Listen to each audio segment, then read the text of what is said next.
Saturday here in West Lafayette, Indiana, as the Purdue Boilermakers welcome in the Penn State Nittany Lions here for senior day at Ross-Ade Stadium. But before we get to the football game here today, my guest at this time, Rob Blackman, the voice of Purdue men's basketball. Rob, not a lot been going around campus this weekend, especially last night. Had a pretty good night at Mackey Arena, I think, Craig. Another sellout, no surprise there, 77th straight sellout. But as you well know, that's the first time, other than the first game ever in Mackey Arena history, that Purdue had hosted a non-conference team ranked that highly. UCLA was number one back in 1967, and now Alabama came in ranked number 2 last night here in 2024. But, man, what an electric atmosphere. And, I mean, that game lived up to the billing, right? 2 top 15 teams. The preseason pick to win the Big Ten against the preseason pick to win the SEC. That's what a high-level game is supposed to look like. So I was glad to be a part of that game, and even more happy to see that our team found a way to win. So that was pretty awesome last night. Well, and it was the energy. And again, yeah. I've been here for 4 years. I've seen some great games from Mackey Arena, but last night there was just something different when you were walking around the building. There was a different energy, a different vibe in the building, and I mean, you felt it from the get-go. I mean, that place, 123 on the decibel level. I mean, a huge number. But I mean, the Boilers really came out to play last night, and the thing to note is the freshmen. The freshmen. Yeah. I mean, you know, an unknown essentially, as the Boilers haven't really been tested here early on in this 2024 season. But man, the freshmen really came to play last night. Well, C.J. Cox, the 11 points, obviously the 3 threes in a row were huge. Purdue was trailing at that point midway through the second half, and he literally all by himself started a 13-0 run, quite frankly, that put Purdue in front, and then Purdue never trails again. But Raleigh Burgess hits a huge 3 early in the game where they backed off him on the left wing, and he's like, hey, you know, I may be 6'11", but I can shoot the 3, and he obviously proved that. So, and then Jakari Harris was really good defensively for Purdue, especially for Purdue early in the game. So it was really cool to see those freshmen kind of come of age a little bit. And look, we're only 4 games into the season. Last night was fun. There's still a long way to go, but if last night is any indication of how good Purdue can be this season, I think we're in for a heck of a year again. Well, and it has to feel good, though. As you said, early in the season, a lot of unknowns. Obviously, number 15 no longer, in West Lafayette. But, trying to find those answers. And a lot of those were answered last night or what we can look forward to the rest of the year. But, I mean, the big one for me, and no relation, but Braden Smith with the keep my team's name out of your mouth game last night, as he came out there with a vengeance and letting everyone know who the Purdue Boilermakers are this season. Well, the numbers he put up, a double in points and assists, and I think he ended up with 5 rebounds too. Look, he's a preseason All-American. He's the preseason Big Ten Player of the Year for a reason, because of the kind of things that he can do, and he proved that last night. He struggled shooting the ball early in the game, as you saw, Craig, but second half, what happens? He finds himself in a position to make some really tough shots. It was a great play. He makes a fall-away jumper at the right elbow in front of our bench in the second half. And our broadcast position was perfect for this because Mark Sears was draped all over him. Mark Sears, preseason player of the year for the SEC. And somehow Braden made the shot. And I could see Sears look right at Braden. I could read Sears' lips. He says, how did you do that? I mean, so even Mark Sears was even in awe. So when you have one All-American saying to another All-American, how did you do that? You're probably having a pretty good night, and he certainly had a great night. Well, and the Boilers did have a great night last night, getting the victory over number 2 Alabama. Going to be moving up in the polls here on Monday morning. We'll have to see how the rest of the year plays out. But back onto the field here today, the Purdue Boilermakers and the Penn State Nittany Lions. The Nittany Lions come in here, a top 5 ranked team. I mean, it has just been a murderer's row this season for the Boilermakers' schedule as they've played.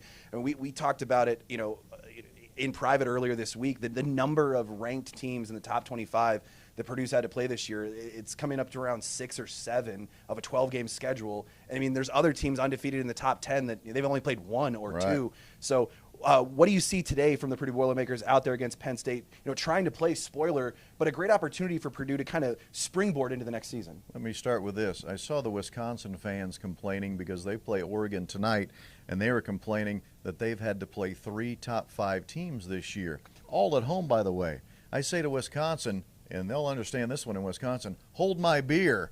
Look at what's happened here at Purdue with Purdue football. We feel your pain when you're facing top-notch competition, top 5 teams, including Indiana, who's currently ranked 5th, and we still haven't played them. What's going to happen here today? I do not know. I know this much. Penn State is as good as advertised. Not only are they top 5 in the country, rankings-wise, but if you just look at their individual numbers, team numbers, I beg your pardon, total offense, total defense, red zone offense, red zone defense. No matter what the statistical category, they're in the top 5 in the country in basically every one of them. Yeah, so it's no surprise that they're having the type of success they've had. And they've only lost one game, and it was a 7-point loss to Ohio State. So there's no shame in that. They certainly are trending the right direction. They think they're going to be in that top 12 for a college football playoff berth. I don't think there's anyone that would argue against that. I would say this, however, if there ever was a time for Purdue to pull one of its biggest upsets in school history, why not do it on senior day? Why not do it on senior day? Because that would be a way to send out those 15 seniors, or 17, I think there are, that being honored today. Send them out on the right foot and do it in style. So can it be done? Sure. College football is a week-to-week proposition. But if Purdue gets it done today, it would be one of the biggest upsets in school history because Penn State is legit. Well, and we will see that here this afternoon. As you mentioned, the numbers from Penn State averaging like 32 points a game on offense. Their defense on the other side only giving up around 15 points a game defensively. Right. So, I mean, they are ranking up there in the tops in the country. But as you said, a great opportunity for the Purdue Boilermakers on senior day to come out here and really make a statement, not only for this season, but, you know, moving forward into the next season. But as you said, like, this is the last time that these guys are going to be out here on the field here after putting in the careers that they've done here today, or done here throughout their careers. So a great opportunity for them to send the seniors off the right way. But I always have to do this here with this. You know, this is our 5th pregame show here this season. I always have to have our first guest with a prediction. So Rob Blackman, what is your prediction today? Give me a score. Oh, score. See, prediction, I was going to say, I predict you're going to see the best 2 tight ends in college and Big Ten go against each other today, and Max Clear and Tyler Warren. But, okay, score prediction. Here we go. Are we ready, fans? Purdue's going to ride the emotional wave of knocking off number 2 in basketball last night by knocking off number 4 in football today. Give me the Boilermakers in one of the monumental upsets in all of college football history by the final score of 28-27. 28-27 is the score call here from Rob Blackman. We'll have to see how that plays out. We're going to step away here for just a second. We'll give you a look at the new This Week in Purdue basketball teaser that you're going to get to see here this basketball season. I'm George King, and this is our beautiful new arena.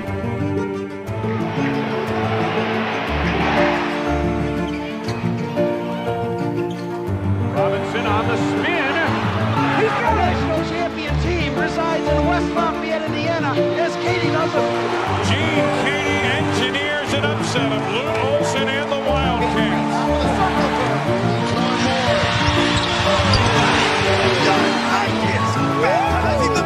Carson Edwards, he's got 30. Immediate 3.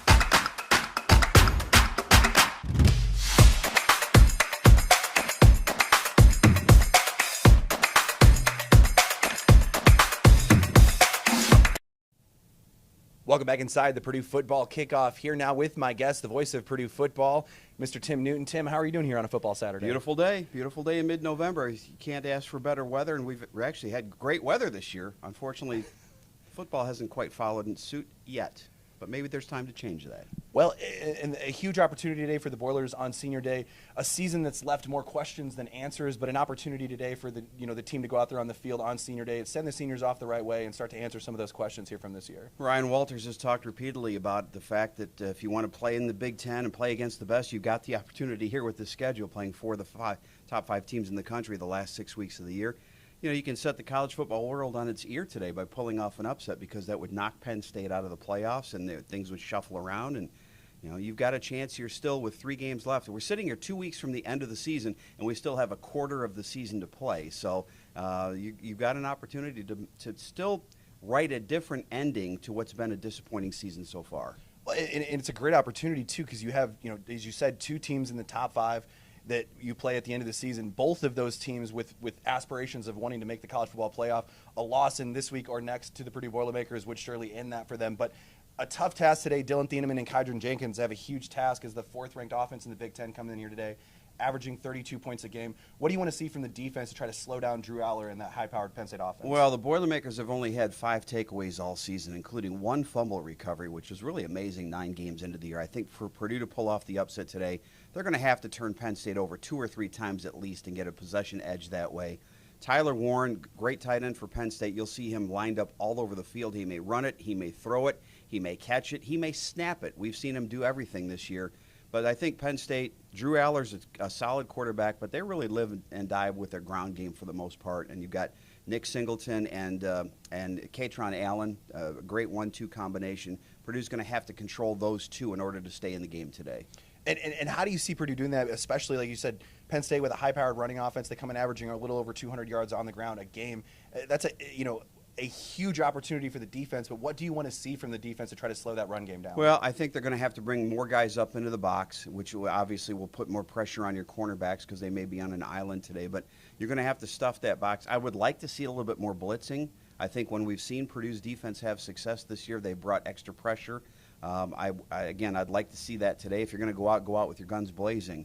But I go back to the takeaways. You've got to have a couple takeaways today because if you don't, this Penn State team is too talented. Their defense is really good, so you're going to need more possessions to score today. So if Purdue is not on the plus side today in the turnover margin, I don't think they have a chance to win. Now, on the offensive side of the ball, what are you looking for here from Purdue offensively today? Again, questions at quarterback. It looks like it's going to be Hudson Card starting day for the Boilermakers, but a good opportunity to run the ball a little bit more, especially against a team you want to keep the ball away from offensively with Devin Mockbee in the backfield. Well, that's a good plan. The problem is Penn State's run defense is really, really good. Abdul Carter, number 11, and that carries on this long tradition that goes back to LeVar Arrington. He's an All-American at defensive end. You're going to have to block him with 2, 3, 4, 5. Who knows how many guys it'll take. But you've got to give Hudson Card time. And Abdul Carter is going to be a top 5 or top 10 draft pick this year in the NFL. He's a player worth watching, whether you're a Boilermaker fan or not. You've got to control him. You've got to give Hudson some time to throw. We saw last week against Ohio State, Hudson was under pressure most of the day and did not have his finest day. Again, for Purdue to have a chance, you got to win the turnover margin, but you've also got to protect Hudson and give him an opportunity and run the ball enough today to make Penn State have to honor the run. Well, and at the forefront of that, or anchoring that, is center Gus Hartwig, who has an 83.6% pass blocking grade, ranking second in the Big Ten, 17th nationally. So Hartwig is anchoring that offensive line, but going to need some help today, as you said, against this front of the Penn State Nittany Lions. You're going to have the running back step up and make some blocks. I think they'll have to have Max Clare or Drew Bibber, or whoever's playing tight end. They may have to keep them in for extra protection today. It's going to be a tough test. We haven't even talked about the kicking game. Of course, last week it was the kicking game that turned sideways against Ohio State. We don't know yet today who's going to kick the first field goal attempt, if there is one. Spencer Pora has struggled last week with a couple of misses, so could be Ben Freehill, who's been doing the kickoff duties. But Purdue has not gotten anything out of the return game this year. I don't know if that's going to change. Andrew Sawinski is a very sure-handed guy, but he's not a guy that's probably going to make a lot of people miss. So that part of the game, Purdue's going to probably have to hope that they can stay even with Penn State. Well, the tryout didn't go well for you this week in the kicking contest? It did not. I returned kicks when I was a sophomore in high school, and it was the most terrifying thing in the world because in high school, not a lot of guys block on kickoffs. And I just remember the first game I played, 11 guys running, looking like they were going to take my head off, and not one of my guys threw a block. And that was it. That was, okay, somebody else can go back there and field the next one. Well, we'll have to see how that plays out here this afternoon. The Boilermakers do have seven wins over top 25 ranked opponents over the last 6 years, hoping to make that 8 here this afternoon on Senior Day here at Ross-Ade Stadium. I want to thank my guest, Tim Newton, for joining us here today. Also, Rob Blackman, who joined us in the first half. Enjoy, for all the Boilermakers out there today, enjoy Senior Day. Cheer the Boilermakers on, hopefully getting our second victory of the season. This will be our last pregame kickoff show this season as the Boilers finish the season next week on the road at Indiana. So I want to thank you for joining us. Thank you for welcoming us onto your screens here this football season. Hope to see you again next football season. Also, check out Boiler Center next week on Purdue socials to check out the updates from this game here today as well as the games already this weekend. For myself here, Craig Combs, Thank you for joining us here on the Purdue Football Kickoff. We'll see you next year here at Ross-Ade.